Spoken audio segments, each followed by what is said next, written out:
उम्मती के लिए उम्र भर अल्लाह अल्लाह अश्क अपना बहाए नबी सल्लल्लाहु अलैहि वसल्लम। उम्मती के लिए गुनगुनाता हुआ ये कौन चमन से गुजरा, गुनगुनाता हुआ ये कौन चमन से गुजरा, हर कली मायले गुफ्तार नजर आती है। सामईने किराम, ये थे वसीम एजाज जो ना अपनी नात पाक मोहब्बत और अकीदत के लाले गुल निछावर कर रहे थे। तो दोस्तों, अब इसके बाद किताबत की दुनिया में सैर कराता हूँ।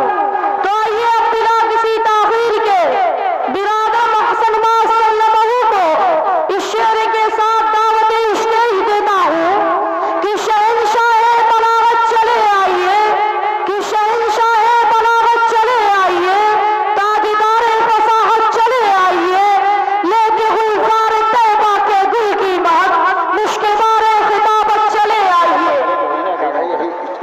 हाँ यही करेगा। अस्सलामु अलैकुम व रहमतुल्लाहि व बरकातुहू। अल्हम्दुलिल्लाह नहमदुहू व नस्तईनुहू व नस्तगफिरुहू व नु'मिनु बिही व नतवक्कलु अलैहि व नऊज़ु बिल्लाहि मिन शुरूरि अनफुसिना व मिन सय्यिआति अमालिना। मन यहदिहिल्लाहु फला मुदिल्ल लहु व मन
हुजूर आए तो सिर्रे आफरीनिश पा गई दुनिया, अंधेरों से निकलकर रोशनी में आ गई दुनिया। बुझे चेहरों का जंग उतरा, बनू चेहरा बनूर आया। हुजूर आए तो इंसानों को जीने का शऊर आया। हुजूर आए तो इंसानों को जीने का शऊर आया। आपकी समातों का बहुत बहुत शुक्रिया। वाखिर दावाना अल्हम्दुलिल्लाह रब्बिल आलमीन। अस्सलामु अलैकुम व रहमतुल्लाहि व बरकातुहू। माशाअल्लाह, बहुत अच्छे। एक छोटे बच्चे ने बहुत उम्दा अंदाज में तकरीर पेश की। इनकी तकरीर से खुश होकर जनाब अजीजुर रहमान साहब ने 100 रुपए के इनाम से नवाजा है। माशाअल्लाह, बहुत अच्छे।